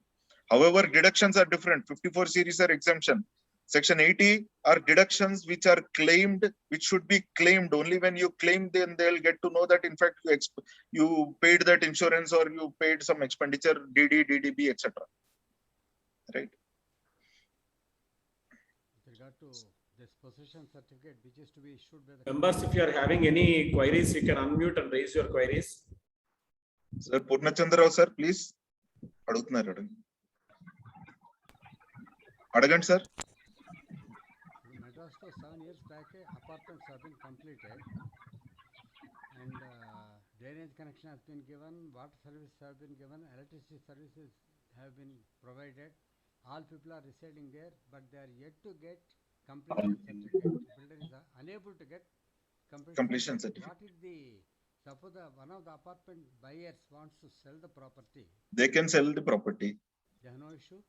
No issue, they can sell the property. They will be chargeable under 45(1), because 45(5)(a) will not be applicable, because the proviso 1, there is only one proviso to 45(5)(a), which says if before the completion the landowner disposes of any right in the property, there is no property, there is no completed property. If he disposes of or relinquishes the right in the property, then 247(5) will not apply. 1, 2, 3 relinquishment, extinguishment, etc. will apply, and 45(1) will apply naturally, and capital gains will have to be paid under 45(1), not 45(5)(a). So 45(1) means we have to go back to the year of registration and the possession handed over to that year, and in that year we have to pay the tax. It may be 2 to 3 years before. No, that is not the case, because the agreement says on completion, but before completion you are exercising the right to sell. So when is the transfer being made? When is the chargeability to capital gains? When you receive the consideration. When are you receiving the consideration? Not in the year of completion, but before that. You are receiving the consideration. The construction should have been completed in 2024. In 2023 only you are disposing it. You are receiving consideration. So full value of consideration transfer is happening. Transfer is not happening under 247(5), Sujit sir. Transfer is happening under 247 clause 1, 2, 3, etc. So Okay. here the transfer is, sir, one assessee has got 10 flats in for the JDA, and some of the flats are built. There is only one block, not many blocks. One block is promised 10 flats. So 4 to 5 flats are constructed, but the certificate is not obtained because somehow When I don't know. certificate is not obtained, you can't say they are constructed. You still have to say that they are in the construction is in progress for all income tax purpose, for the definition purpose, for the purpose of definition. Because here at Nellore, the general problem which I am told by the builders is that the completion certificate is not given early. It takes a lot of time. Maybe this BPS, all this deviation they done, maybe after BPS, we can consider it as a completion certificate, because in the BPS certificate, they mentioned that it can be treated as a completion certificate. Okay. Right. It So is that is until not complete. happening. If completion certificate does not happen, it does not relate to our session. It does not relate to JDA. It relates to your normal transaction. Normally, would you want your client to pay tax or not when he sells off a property or write in a property? Yes. That's all. That is the answer. So in the year which these 4 flats or 5 flats are sold, not all the flats, in that year itself, I have to pay for 4 to 5 flats. I don't Correct. have to go back to the year of JDA. Sir, will JDA apply? My question is, will 45(5)(a) apply? Not apply because I have sold. Then Okay. going back to the year of JDA, the question will not arise, because this JDA should have materialized in 2024, but in 2023, before materializing 247(5) transfer, you are materializing 247(1), 2, 3) transfer. Transfer is happening even before. Okay. So you have to pay in the year of transfer, no? Simple, you have to pay in the year of transfer. What you're is the also getting- taxability, sir? For 10 flats, the value of consideration I have to pay, or whatever flats I have sold, what The will be old the full method, value of consideration? the old method is whatever you are getting, how much you are conceding in relation to that proportion you have to calculate. For example, if you are getting totally 10 flats and now you are disposing 4 flats, so you are getting 10 flats under this agreement, right? And in consideration of what? In consideration of giving him, for example, land 5 flats, or land 1/5 share, or 1/15 share for 5 flats, right? That you have to proportionately calculate, equate, and then that cost of acquisition, your full value of consideration, you have to arrive that way. Okay. So even though the balance flats are not sold and I am not receiving the money, I am paying tax, effectively paying tax on them now. You are paying tax on the flats that are disposed by you. Only disposed by me. Correct. Not the entire flats which I am supposed to receive. You are supposed to receive. When do you have to pay? You have to pay in the year of completion of construction. Yes, sir, but I have violated that condition, right? Before that only I have sold some of the flats. You have violated 45(5)(a) condition, thereby you are coming out of JDA. Yes. Okay, so now the right in a property is yours. You are disposing of the right in the property. Yes. You have the Beret with you, 247. 247. I have to get it, sir, but it will take time. Okay, so 247 clause 2, extinguishment of right in an asset. Yes. Okay. Transfer is happening then and there only. At the time of transfer, do you have to pay or not under 45(1)? Sir, we have to pay, sir, but here for the entire 10 flats, or the right which I am extinguishing is only for 5 flats. So Only for 5 flats only. Flats. 5 flats under 45(1), balance flats under 45(5)(a). Okay. So for balance flats, I am getting the benefit of 45(5)(a). It will run. So the entire, it is not broken. The chain is not broken. Sir, 45(5)(a) is not beneficial. Okay. Once again, I'm telling you, 45(5)(a) is a very draconian section. It is not at all beneficial. I already told you. Now, once again, for the information of the house, at the cost of repetition, I will tell you pre-45(5)(a) era, what was the full value of consideration? Full value of consideration when out of 4 flats we are giving to the builder, you take 1 flat, give me 3 flats. We only used to treat full value of consideration as 1/4 share in land, because that is what we are giving. So 4 floors is constructing. 1 floor you keep, 3 floors you give to me. First floor is the builder's floor. First floor related site, whatever is 1/4 share in site, that used to be the full value of consideration. Now under 45(5)(a), what is happening? 3 flats and 3 flats related share. This is the full value of your consideration. So do you think we are taking the benefit under 45(5)(a) unless you are exempt under 54 series? No. Right? It is, if you calculate the value, of course you will be getting indexation benefit for the entire site. In 3/4 plus 1/4 site, you will be getting benefit. But still 3/4 value is your full value of consideration. He is saying that 3/4 value he is giving you. In fact, what 3/4 value is yours only, according to you. But 45(5)(a) says, no, you transferred in 2021 only, you transferred the entire site. It is deemed to be transfer. You transferred the entire site. So site is whose? His. Building is whose? He constructed. So what is he giving you? 3/4 share, 3/4 superstructure, 3/4 land. So what is your consideration? 3/4 superstructure, 3/4 land. So 3/4, is it higher consideration, or 1/4 land is it higher consideration? 3/4 land. So 45 consideration. So 45(5)(a), is it beneficial? No. Okay. Because you use the word beneficial, I explained this. Yes, sir. Because it is only postponing the point of taxability. That's what you are saying. No, but postponing the point of taxability and also full value of consideration, both. Okay. Both change under 45(5)(a). 54 series will not change. So if anyone who is certain of getting the consideration in terms of flats or villas or something, he should not go for 45(5)(a) and take 45(1). Do you mean to say? So you can do a tax planning. This off the record, I can tell you what you can do is, whatever you can ask him to pay you some money to give you an advance, or and with that you can register the site. You can sell the site. Okay. He will in turn mortgage the same site to you.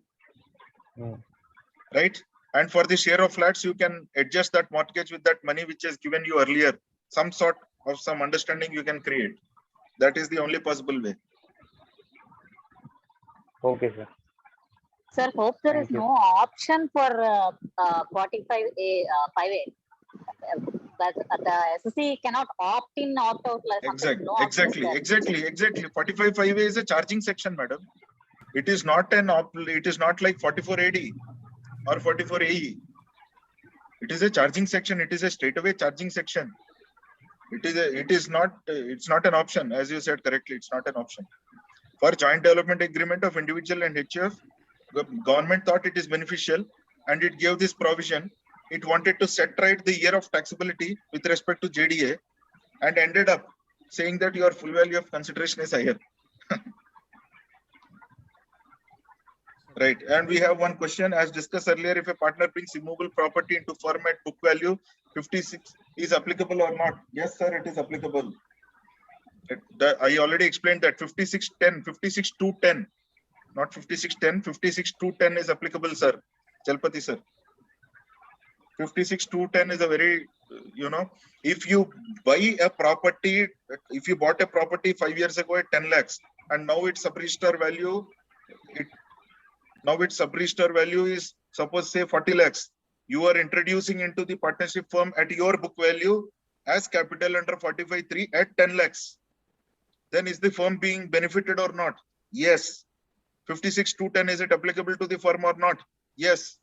Has the firm got to pay tax? Yes. On how much? On 40 lakhs minus 10 lakhs, that is 30 lakhs, it needs to pay tax. Straight away how much? 35%. Right? So you have to think, if you want to convert it into stock in trade, convert it into stock in trade. Why? Your capital asset, because capital gains tax gets postponed.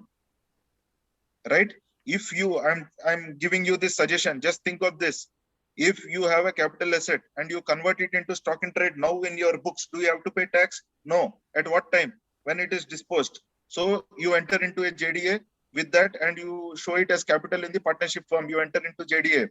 When is it taxable? When it is completed, you have to pay capital gains tax and also business income in the year of completion. So you are postponing payment of tax. So when you are introducing into a partnership firm as capital, first check if you have to transfer it, if you have to treat it as stock in trade, capital asset as converted into stock in trade under 45(2). Okay. With regard to my earlier question, which falls Sir. under square and section 45(1), Sir. I told the apartments have been completed and they were living there for the last 7 years. Right. Complete certificate has not been given. One of the couple of apartments I want to sell, which I have to take for calculation of capital gains purpose, date of acquisition. Because I have not received the complete certificate so far. Builder has not given the complete certificate. Sir, We are occupying it for the last 7 years. So one of the occupants wants to sell off the property. What is the cost of acquisition? I am the landlord. What is the date of acquisition on that date? The sub-register or market value? No, sir. What is the date of acquisition? Ideally, it should be the date of occupation of the premises or the first electricity bill. Ideally. In Tamil Nadu, they register only undivided of the land, and the entire balance they take it as construction agreement, the other amount. Right, sir. So in the general parlance, if completion certificate is not issued, Yes. then what is the proof of completion of the property? The occupancy certificate I am paying or the the amount. date of occupation or your first electricity bill. You should be able to Yes. prove Yeah. that in 2012 only I occupied, or 2015 I occupied the property. Yeah. So in 2015, what is the value of that property? That should ideally be sub-register value of that property. That should ideally be your cost of acquisition, which has to be indexed now. So there Right. is a way out. So seeing no more questions, I hand over the floor back to the chairman of this meeting. Venkata Sheshaya sir, my very good friend. Sheshaya garu, you raised your hand. Evana adagala unmute cheskondi. Unmute lo unnaru kani meedi voice raatledandi. Sheshaya sir, me voice రావట్లేదు. మీ volume increase చేసుకో. ఇప్పుడు వస్తాను చెప్పండి. శేషయ్య గారు రావట్లేదండి voice.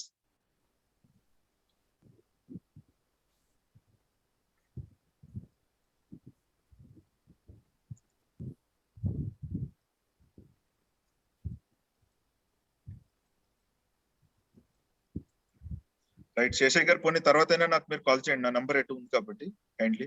So I hand over the floor back to the chairman. Thank you, sir.